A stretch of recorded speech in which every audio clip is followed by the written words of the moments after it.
தமிழக மக்களுக்கு அன்பு வணக்கம். இன்னைக்கு வீடியோல பாத்தீங்கன்னா, எப்படியும் தமிழக வெற்றி கழகம் ஆட்சி அமைச்சிடக்கூடாது அப்படிங்கிறது திராவிட முன்னேற்ற கழகம், அண்ணா திராவிட முன்னேற்ற கழகம் இருக்குதாமா. அதனால அவங்க 2 பேரும் ஒண்ணு சேர்ந்து ஆட்சி அமைக்க போறாங்களாம். கண்டிப்பா அது நடக்காதுங்க. நான் சொல்ற ஒரு 5-6 பாயிண்ட்ஸ் அதை கேட்டதுக்கு அப்புறம் உண்மையிலுமே நீங்களும் ஒத்துக்குவீங்க, உங்களுக்கும் தெரிஞ்சிருக்கும். இருந்தாலும் இந்த 6 பாயிண்ட்ஸ் கேட்டீங்கன்னா உண்மையிலுமே உங்களுக்கு சாத்தியமா இல்லையா அப்படிங்கிறது தெரியும். அவங்க என்ன வேணாலும் கதை கட்டிட்டு இருப்பாங்க. எத்தனையோ கதை கட்டியாச்சு, அதெல்லாம் பார்த்தாச்சு, விடுங்க. அடுத்தது பாத்தீங்கன்னா, தமிழக வெற்றி கழகம் ஒரு அதிரடி விஷயத்தை செஞ்சிருக்குது. அதாவது செஞ்சிருக்குது அப்படிங்கிறது நம்ம பசங்க எடுத்து போட்டுட்டு இருக்காங்க. ஆனா அது செய்யலாம், செய்யப்படலாம். அதாவது எப்படி செய்யலாம்னா, இப்படி இவங்களாலதான் இப்படி பண்ண முடியுமா, ஏன் நம்மளால பண்ண முடியாதா அப்படிங்கிற விஷயம் இருக்குது. என்னடா அப்படிப்பட்ட விஷயம், சீக்கிரட்டா பொடி வச்சு பேசுறியா அப்படின்னா அது இருக்குங்க. அது இவங்களாம் செலக்ட் பண்ணி அவங்கள வைக்கிறதா, மக்கள் ஏன் செலக்ட் பண்ணக்கூடாது அப்படிங்கிற ஒரு விஷயத்தை கன்சிடர் பண்ணிக்கிறாங்க. அது நடந்தா சூப்பர்.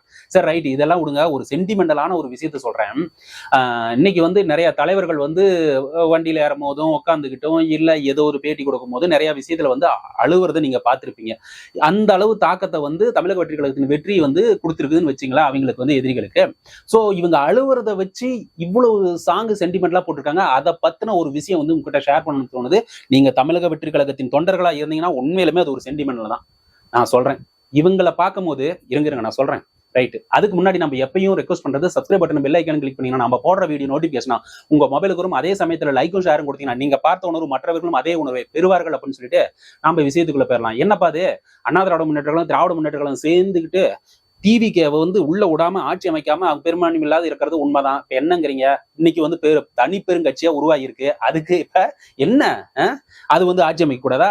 அதுக்கான விஷயங்கள் எல்லாமே நல்லவர்கள் இருக்கிற இடத்துல மற்ற நல்லவர்களும் சேர்வார்கள் அப்படிங்கிற. ஓகே, நேரா விஷயத்துக்கு போயிடுறேன். என்ன சொல்றாங்கன்னா, அவங்க அண்ணா திராவிட முன்னேற்ற கழகம் திராவிட முன்னேற்ற கழகம் 2 பேரும் சேர்ந்து ஆட்சி அமைக்க போறாங்கப்பா அப்படின்னு சொல்லிட்டு அவங்க ஆறுதல் படுத்திக்கிறாங்க. அதாவது அது என்ன, என்னமோ எம்ஜிஆர் பாட்டெல்லாம் போட்டு அந்த மீம்ஸ் மாதிரி, மீம்ஸ் இல்ல, அது போஸ்டர் மாதிரி ரெடி பண்ணி, ஏன் ஒரு தாய் வயிற்று பிள்ளைகள் நம்ம ஒரே கொள்கை தான், 2 பேருக்கு எந்த வேறுபாடும் கிடையாது, ஏதோ ஒரு கருத்து முரண்பாட்டால் இங்க இருந்து பிரிஞ்சு போயிருக்கிறோம். இப்போ 2 பேரும் சேர்ந்து ஆட்சி அமைக்க, நீ 2.5 வருஷம் நான் 2.5 வருஷம், பெங்களூர்ல கர்நாடகாவில் நடக்கிற மாதிரி நம்ம நடந்துகிட்டு போறது அப்படிங்கிற மாதிரி ஒரு விஷயங்கள்லாம் ஓடிக்கிட்டு இருக்கிறதா ஒரு செய்தி வருது. இது எந்த அளவுக்கு உண்மைன்னு தெரியல. ஆனா நான் சொல்ற ஒரு 5-6 விஷயத்தை சொல்றேன், அதை கேட்டுட்டு நீங்க சொல்லுங்க. ஃபர்ஸ்ட் ஆஃப் ஆல், நாங்க அதாவது ஓட்டு போட்ட மக்கள் எல்லாம் முட்டாளாக்கப்படுவார்கள் நீங்க 2 பேரும் சேர்ந்தீங்கன்னா. இந்த ஒரு மட்டும் இந்த விஷயத்தை செஞ்சு பாருங்க. தமிழக வெற்றி கழகத்திற்கு அதாவது என்ன சொல்றான், 234 தொகுதி 234 அவங்க தான் வாங்குவாங்க. ஏன்னா இருக்கிற கொஞ்ச நஞ்ச விஷயங்களும் மக்களும் உங்களுக்கு அதாவது உங்களை சப்போர்ட் பண்றீங்க, ஆதரவு தர்றவங்க எல்லா மக்கள் எல்லாம் இந்த ஒரு விஷயத்தால நாங்களே எங்களெல்லாம் பார்த்த கேனா தெரியுதா, இல்ல நீங்களே ஒரு கொள்கையை வச்சுக்கலாம், நீங்களே அடிக்கிற மாதிரி அடிக்கலாம், சேருவீங்களா அப்படிங்கிற ஒரு விஷயம் மக்கள் முட்டாளாக்கப்படுவாங்க. ஃபர்ஸ்ட். 2வது விஷயம் பாத்தீங்கன்னா, அங்க ஏடிஎம்கேல பிஜேபி அலையன்ஸ் இருக்கு. அப்போ பிஜேபி இருக்கும்போது திராவிட முன்னேற்ற கழகத்தின் முதன்மையான ஒரு பிரச்சாரமா இருந்தது டெல்லிக்கும் நமக்கும் உள்ளதுதான். டெல்லிக்கும் திராவிட முன்னேற்ற கழகம் தான் போட்டியா அப்படின்னு சொல்லிட்டு. சோ 2வது விஷயம் அங்க உடப்படும். அதனால நான் ஏற்கனவே சொன்ன மாதிரி நம்பிக்கை அதிகமா உடப்பட்டு நிற்கும். 3வது பாத்தீங்கன்னா, இந்த ரட்டளையும் உதயசூரியனும் 2 சிம்பிள்ஸ் இருக்கு பாத்தீங்களா, சின்னங்கள். இந்த சின்னங்கள்ல எதிர்காலத்துல நீங்க சேரும் போது 2ம் ஒண்ணு தானே அப்படிங்கிற மாதிரி அவங்க மனநிலை குழப்பமான சூழ்நிலை இருக்கும். எதுக்கு போடுறது அவங்க தெளிவா முடிவு எடுத்துருவாங்க எதுக்குன்னு சொல்லிட்டு. இதையெல்லாம் தாண்டி 4வது ஒரு விஷயத்தை என்ன சொல்றேன்னா, அந்தந்த பகுதியில் இருப்பாங்க பாத்தீங்களா, இப்போ கிராமங்களிலோ இல்ல நகராட்சியிலயோ இல்ல எங்கேயாவது ஒண்ணு அந்தந்த பகுதியில இருக்கிற அந்தந்த கட்சியை சேர்ந்தவர் அண்ணா திராவிட முன்னேற்ற கழகம் திராவிட முன்னேற்ற கழகம் ஒருத்தருக்கு ஒருத்தர் பேசிக்காக இருப்பாங்க. சண்டை இருக்கும். காலங்காலமா ஒரு 40-50 வருஷமான சண்டையெல்லாம் இருக்கும். திடீர்னு ஒண்ணு சேர சொன்னா எப்படி பாசிபிளா? கிடையவே கிடையாதுங்க. இதையெல்லாம் தாண்டி தொண்டர்களை சமாதானப்படுத்துறது ரொம்ப ரொம்ப ரொம்ப ரொம்ப கஷ்டமான விஷயங்கள். அதுதான் தொண்டர்களை சமாதானப்படுத்தவே முடியாது. சோ அதையும் மீறி நீங்க ஓட்டு, அதாவது கூட்டணி வச்சு நாம ஆட்சி அமைச்சுக்கலாம் அப்படின்னு போகும்போது உறுதியா சொல்றேன், ஒரு தொகுதியில கூட டெபாசிட் வாங்க முடியாது. இதுதான் நீங்க நினைக்கிறது. இது முழுக்க தமிழக வெற்றி கழகத்திற்கு தான் போய் சேரும். ஏன்னா நீங்க முழு நம்பிக்கை இருந்துருவீங்க. திராவிட கட்சிகள் அப்படிங்கிற ஒரு விஷயம் ஒரு காலத்துல திராவிட கட்சிகள்னு இருந்துச்சான் அப்படிங்கிற மாதிரி வேற யாரோ கதை சொல்ற மாதிரி இருக்கும். நம்மளோட ஜென்ரேஷன் குழந்தை குட்டிகளுக்கு எல்லாத்துக்கும் அப்படி சொல்ற மாதிரிதான் இருக்கும். அதனால அந்த முடிவை அவங்க எடுக்க மாட்டாங்க. அடிச்சு சத்தியமா சொல்றேன், அந்த முடிவை அவங்க எடுக்க மாட்டாங்க. ஷூரா சொல்றேன். ஏன்னா 2மே ஒரு கணிசமான தொகுதிகளை வெற்றி பெற்றிருக்கு. அதனால அவங்க அந்த முடிவுகளை எடுக்க மாட்டார்கள் அப்படிங்கிற ஒரு விஷயம் தான் எனக்கு தோணுது. அடுத்தது என்னப்பா, அது ஒரு அதிரடியான முடிவு அப்படின்னு சொன்னேன். அப்போ அந்த அழுவுற சென்டிமெண்ட் சொல்லிடலாமா? அதிரடியான முடிவு வந்து கடைசியா சொல்றேன். என்ன அழுவுறது அப்படின்னு பாத்தீங்கன்னா, நான் எந்த தலைவரையும் வந்து இப்ப பேசுறது சரியான இல்லை. ஏன்னா ஒருத்தர் வருத்தத்தில் இருப்பாங்க.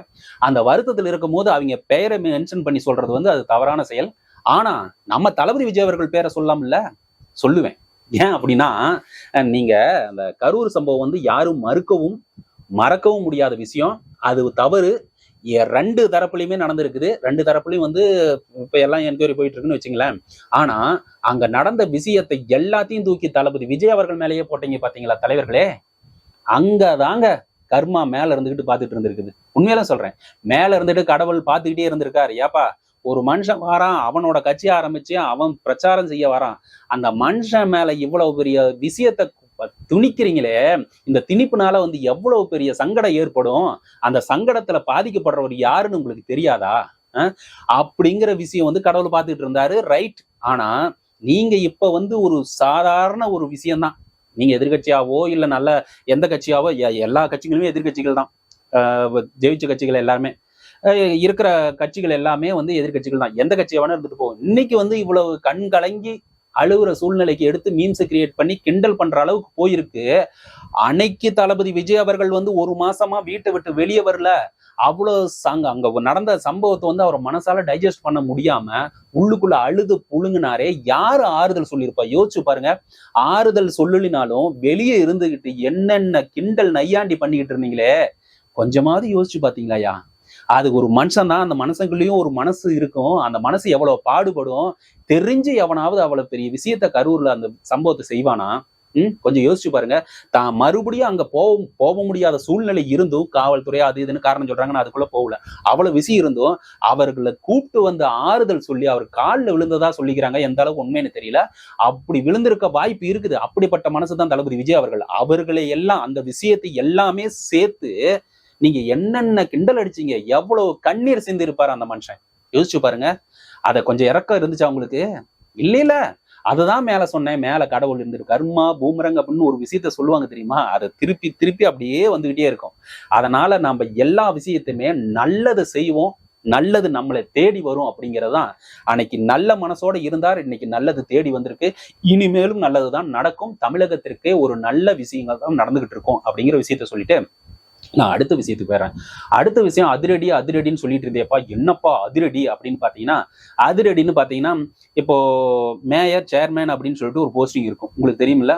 நம்ம பெருநகரங்கள்ல பாத்தீங்கன்னா, மாநகராட்சி, இப்போ சென்னையெல்லாம் பாத்தீங்கன்னா ஃபேமஸான அதிகாரியா நம்ம மேயர் பிரியா அவர்கள் இருந்தாங்க. ஞாபகம் இருக்கு, உங்களுக்கு தெரியும். அந்த ப்ளீச்சிங் பவுடர் போடுற விஷயத்துல இருந்து அத்தனை விஷயமும் நடந்துருச்சு. ரைட். அதெல்லாம் விட்டுருங்க. மேயர் பிரியா அவர்கள் அது மாதிரி தான் எல்லா இடத்துலையுமே அந்த மேயர் அப்படிங்கிற ஒரு பொசிஷன் இருக்கும், சேர்மன் அப்படிங்கிற ஒரு பொசிஷன் இருக்கும். ரைட்டுங்களா? ஸோ இப்பெல்லாம் அதுங்கெல்லாம் எப்படி செலக்ட் பண்றாங்க அப்படின்னு உங்களுக்கு தெரியுமா? எனக்கு தெரிஞ்ச வரைக்கும் அது ஒரு கவுன்சிலர்லாம் இருப்பாங்க இல்லையா? அந்த கவுன்சிலர் எல்லாமே, கவுன்சிலர் யாரு? மக்களால் தேர்ந்தெடுக்கப்படுபவர்கள். இந்த உள்ளாட்சி தேர்தலில் நம்ம செலக்ட் பண்றோம் இல்லையா, ஓட்டு போட்டு, அந்த கவுன்சிலர்லாம் அங்க வருவாங்க. அந்த கவுன்சிலர் எல்லாரும் சேர்ந்து அந்த நகர்மன்ற தலைவர், அதாவது அந்த இது சேர்மன், கவுன்சிலர் அப்படிங்கிற இந்த பொசிஷனை வந்து செலக்ட் பண்ணாங்க.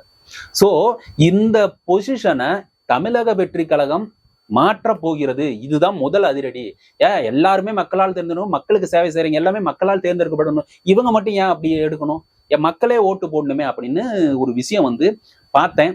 அது அதிகாரப்பூர்வமா எனக்கு கிடைக்கல, பட் பார்த்தேன். இது உண்மையிலுமே ஒரு ஆக்கப்பூர்வமான முடிவு. இது யாரு ஐடியா கொடுத்தாங்களோ உண்மையிலே நடந்தா ரொம்ப சந்தோஷங்க.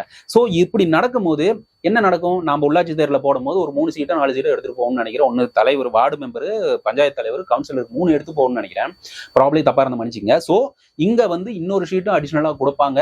அதுல வந்து யாரு சேர்மனுக்கோ இல்ல வந்து மேயர் பொசிஷனுக்கோ நிக்கிறவங்களுக்கும் நீங்க ஓட்டு போடணும். இதனால வந்து என்ன நடக்கும் அப்படின்னா, பணம் கொடுத்து நான் மேயர் ஆயிடுறேன், இல்ல இன்ஃப்ளூயன்ஸ் ஆல்ரெடி இருக்குது நான் மேயர் ஆயிடுறேன் அப்படிங்கிற ஒரு விஷயம் தடுக்கப்படும். ஒரு ஜனநாயகம் நிலைநிறுத்தப்படும். யாரும் ஏமாத்த முடியாது அப்படிங்கிறதான். சோ இது மாதிரி ஒரு சின்ன சின்ன விஷயங்கள்லாம் வெளியே வரும்போது நாம ஓட்டு போட்டதை ப்ரௌடா நம்ம நினைக்க கூடாது. சோ தமிழகத்தில் ஒரு பெரும் மாற்றம் வரப்போகிறது. அது ஒரு மக்கள் நலன் சார்ந்த விஷயங்களா தான் இருக்கும் அப்படின்னு சொல்லிட்டு இந்த வீடியோ இதோட முடிச்சுக்கிறேன். மறக்காம இது வரைக்கும் வீடியோ பார்த்தீங்கன்னா லைக்கும் ஷேரும் கொடுத்தீங்கன்னா நீங்க பார்த்த உணர்வு மற்றவங்க அதே உணர்வு பெறுவார்கள். Subscribe button bell icon click பண்ணீங்கன்னா நம்ம போடுற வீடியோ நோட்டிபிகேஷனா உங்க மொபைலுக்கு வரும்னு சொல்லிட்டு விடைபெறுகிறேன். நன்றி, வணக்கம்.